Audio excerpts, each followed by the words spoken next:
get what you pay for. I really should have kept that in mind when I took this job. The flyer taped to the telephone pole was simple enough. Night shift cashier. Midnight to 6 a.m. $50 an hour. Cash. For a broke college kid drowning in debt, it felt like a jackpot. The gig sounded like a breeze. Brew some terrible coffee, sweep the floors, and binge-watch shows. But last night was my first shift, and my last. When I clocked in, the owner was already waiting. A gaunt, creepy guy who completely refused to make eye contact. He shoved a set of keys and a crumpled piece of paper across the counter. "Read it," he rasped. "Follow it to the letter, and you'll live to see your paycheck." Before I could ask what the hell that meant, he bolted out the door. I smoothed out the paper.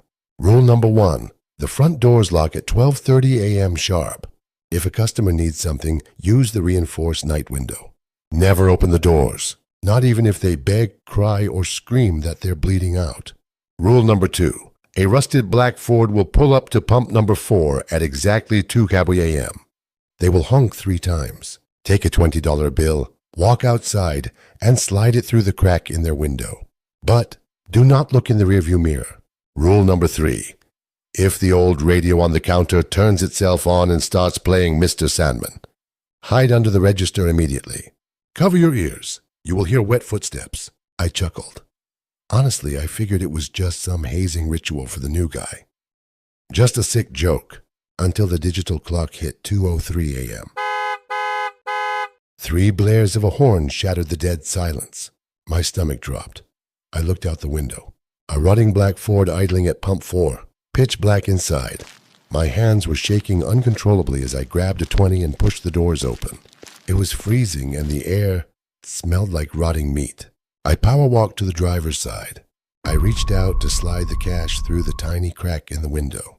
But right as I tried to pull my hand back, a freezing, slimy hand shot out from the dark and gripped my wrist.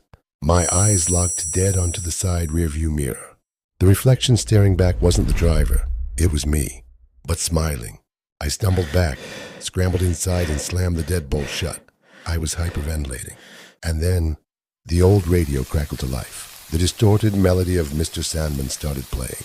I dove under the counter, clamping my hands over my ears. Then I heard them. They weren't coming from the front door. They were already behind the counter. And right now, I can feel something leaning over me. I held my breath. My lungs were screaming, burning for just a single gasp of air. I remembered rule number 3. Do not breathe until the music stops.